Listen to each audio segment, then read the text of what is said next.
திரு விஜய் அவர்கள் பற்றி உங்க போன்ற ஊடகத்தில் உள்ளவங்க, இந்த போல் ஸ்டார்ஸ் எல்லாம் இருக்காங்க, நிறைய பேர் அனுபவம் மிக்கவர்கள், எல்லார் கருத்துக்களையும் நாம் ஊடகங்கள்லயும் அவங்கள்ட்ட பேசுறதை கேட்கிறோம்.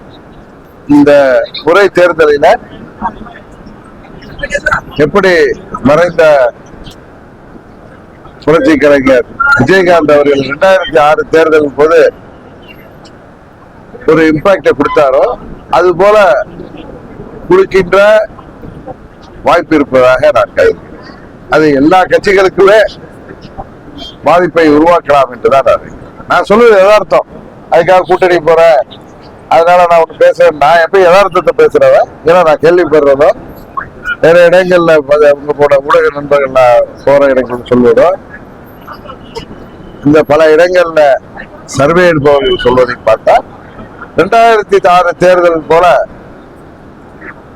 ஏதோ ஒரு இம்பாக்டை உருவாக்கலாம் என்று நான் தேமுதிக அணி வந்து எந்த அணியில நாங்க வந்து கூட்டணி வச்சுக்கிறோமோ அந்த அணி வந்து நாங்கள் வெற்றி பெறும்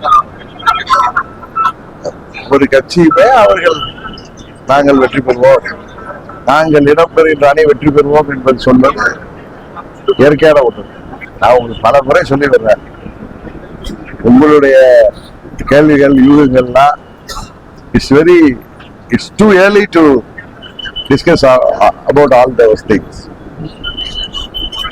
டிசம்பர் மாதத்துலதான் எனக்கு தெரியுது, நான் பல முறை சொல்லிட்டு வரேன், எங்களது கூட்டணி எல்லாம் ஒரு இறுதி வடிவம் படம், அதுக்கு பிறகு இதை பற்றி எல்லாம் பேச